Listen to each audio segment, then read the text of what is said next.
ಓಂ ಶ್ರೀ ಗುರು ಬಸವಲಿಂಗಾಯ ನಮಃ. ಜಗಜ್ಯೋತಿ ವಿಶ್ವಗುರು ಮಹಾತ್ಮ ಬಸವಣ್ಣನವರನ್ನು, ವಿಶ್ವಜ್ಯೋತಿ ಅಕ್ಕ ಮಹಾದೇವಿರವರನ್ನು, ಸಕಲ ಶಿವ ಶರಣರನ್ನು ಎನ್ನ ಹೃದಯ ಮಂದಿರದಲ್ಲಿ ನೆನೆಯುತ್ತಾ ಭಾರತೀಯರೆಲ್ಲರಿಗೂ ಇಲ್ಲಿಂದಲೇ ಶರಣಗಳು.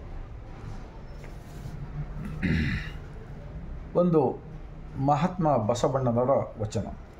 ನಿಜವಾಗಿರ್ತಕ್ಕಂತಹ ಈ ದೇಹವೆಂಬ ದೇಗುಲದೊಳಗಿನ ದೇವನನ್ನು ಅರಿತುಕೊಂಡು ಅಂತರಂಗ ಮತ್ತು ಬಹಿರಂಗದಲ್ಲಿ ಶುದ್ಧ ಮನಸ್ಸನ್ನು ಇಟ್ಟುಕೊಂಡು ಬದುಕಿದರೆ ನಿಜಕ್ಕೂ ಪ್ರತಿಯೊಬ್ಬ ಮಾನವ ನಿಜವಾಗಿರ್ತಕ್ಕಂತಹ ದೇಶಭಕ್ತ ಆಗಲು ಸಾಧ್ಯವಿದೆ, ರಾಷ್ಟ್ರಭಕ್ತನಾಗಲು ಸಾಧ್ಯವಿದೆ, ರಾಷ್ಟ್ರ ಪ್ರೇಮಿ ಕೂಡ ಆಗಲು ಸಾಧ್ಯವಿದೆ ಮತ್ತು ಸಕಲ ಜೀವಾತ್ಮರಲ್ಲಿ ದಯವನ್ನೇ ಬಯಸುವ ಒಂದು ಕರುಣೆ, ಒಂದು ಒಳ್ಳೆ ಮನಸ್ಸನ್ನು ಕೂಡ ಬರಲು ಸಾಧ್ಯವಿದೆ. ಅದು ವಿಶ್ವದ ಮೊದಲನೇ ಅನುಭವ ಮಂಟಪ ಸ್ಥಾಪನೆ ಮಾಡಿರ್ತಕ್ಕಂತಹ ಅಂದಿನ ನಮ್ಮ ಪ್ರಧಾನಮಂತ್ರಿ ಮಹಾತ್ಮ ಬಸವಣ್ಣನವರು ಇಷ್ಟಲಿಂಗದ ಮೂಲಕ ಅರಿವಿನ ಕುರುಹು ಅಂದರೆ ಈ ಬ್ರಹ್ಮಾಂಡದ ಒಡೆಯನ ಒಂದು ಅನುಭವ ಕೊಟ್ಟಿದ್ದಾರಲ್ಲ, ಅಂತಹ ಒಂದು ಬ್ರಹ್ಮಾಂಡದ ಒಡೆಯನ ಒಂದು ವಚನ.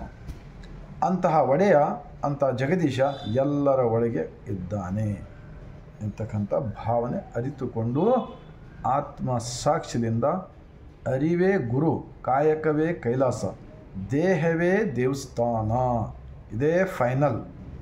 ಆದ್ದರಿಂದಲೇ ಒಂದು ಬಸವಣ್ಣನವರ ವಚನ ಆಲಿಸೋಣ. ಅಳಿಯನ ಕಂಡರೆ ನಾಚಂಬೇ ಮಗಳೇ, ಅಳಿಯನ ಕಂಡರೆ ತೊಲಗೆಂಬೇ ಮಗಳೇ, ನಾಚುವಡೆ ಮೊರೆಯಿಲ್ಲ, ತೊಲಗುವಡೆ ನೆಲವಿಲ್ಲ, ಇವರಿಬ್ಬರಿಗೂ ಒಬ್ಬ ಗಂಡನಾದ ಬಳಿಕ, ಇವರಿಬ್ಬರಿಗೂ ಒಬ್ಬ ಗಂಡನಾದ ಬಳಿಕ ಇನ್ನೆಲ್ಲಿಯೇ ಮೊರೆ ಮಗಳೇ, ಇನ್ನೆಲ್ಲಿಯೇ ಮೊರೆ ಮಗಳೇ. ಕೂಡಲ ಸಂಗಮ ದೇವನೆಂಬ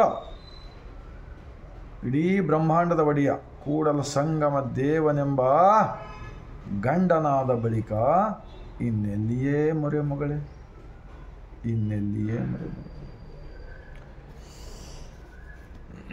ಇಂತಹ ಒಂದು ಚಿಕ್ಕದಾಗಿರ್ತಕ್ಕಂತಹ, ಸರಳವಾಗಿರ್ತಕ್ಕಂತಹ, ನಿಜವಾಗಿರ್ತಕ್ಕಂತಹ ಮಾನವೀಯತೆಯಿಂದ ಬದುಕುವ ಸಲುವಾಗಿ ಇಡೀ ಜಗತ್ತಿನ ಮಾನವರಿಗೆ ಸತ್ಯವನ್ನೇ ಒಪ್ಪಿಕೊಳ್ಳುವ ಒಂದು ಈ ವಚನ ನಾವು ಸ್ವಲ್ಪ ಹಿಂದಿ ಭಾಷೆಯಲ್ಲಿ ಆತ್ಮ ಅವಲೋಕನ ಮಾಡಿಕೊಳ್ಳೋಣ.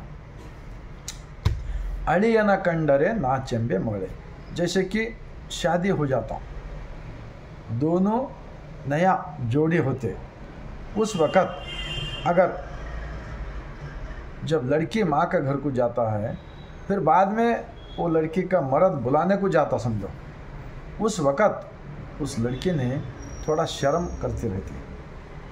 उसका मिसाल देकर बताया भगवान के बारे में.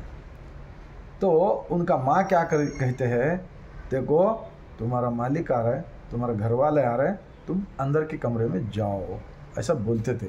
आजकल क्या कोई किसी को कोई कुछ नहीं समझ रहे, लेकिन उस ज़माने में ऐसा इज्जत से रहने वाले थे. अड़ियन कंडरे नाचंबे मगड़े, अड़ियन कंडरे तोलगंबे मगड़े.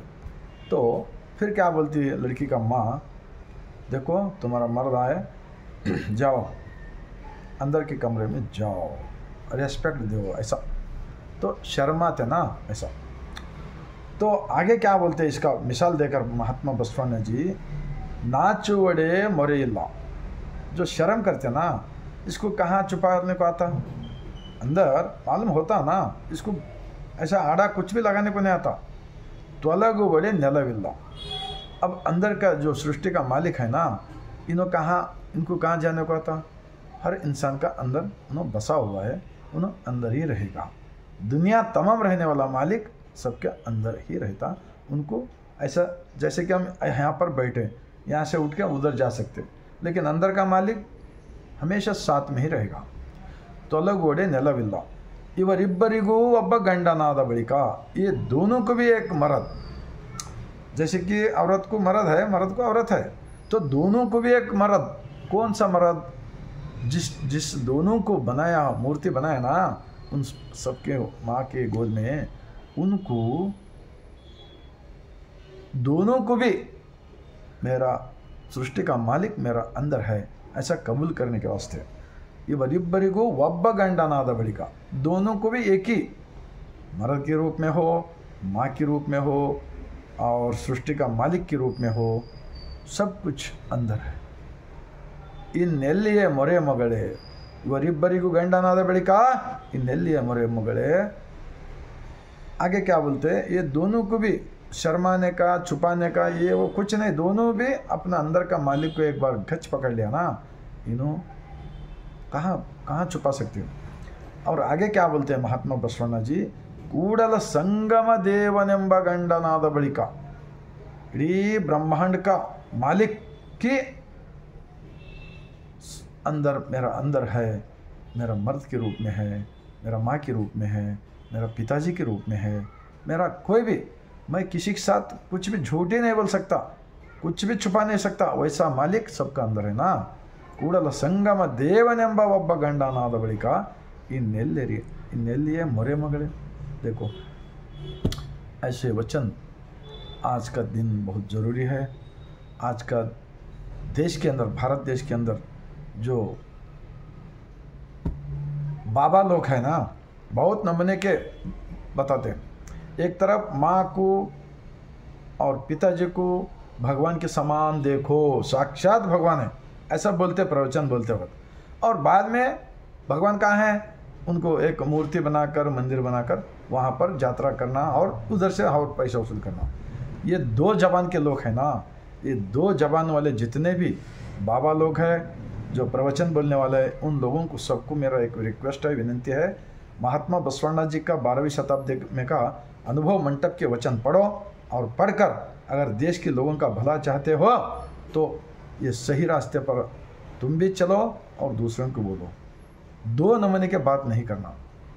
इतना ही मैं बोलते हुए पूरे हमारा महात्मा बसवಣ್ಣ जी का विश्व का फर्स्ट पार्लियामेंट 23 भाषा में है, 25,000 वचन में से एक वचन है, और ये वचन आप सबको अच्छा लगा तो भारत देश के अंदर 145 करोड़ जनता है ना, सबके घरों को, उनके मनों को पहुंचाने का काम अगर कोई करेगा ना, वही लोग स्वच्छ भारत के अंदर काम करने का भागीदार समझते हैं, और लास्ट में वही लोग होते हैं देशभक्त, वही लोग होते हैं देश प्रेमी। इतना मैं बोलते हुए पूरे मेरा भारतवासियों को मैं यहाँ से सर झुकाकर मैं शरण करता हूँ।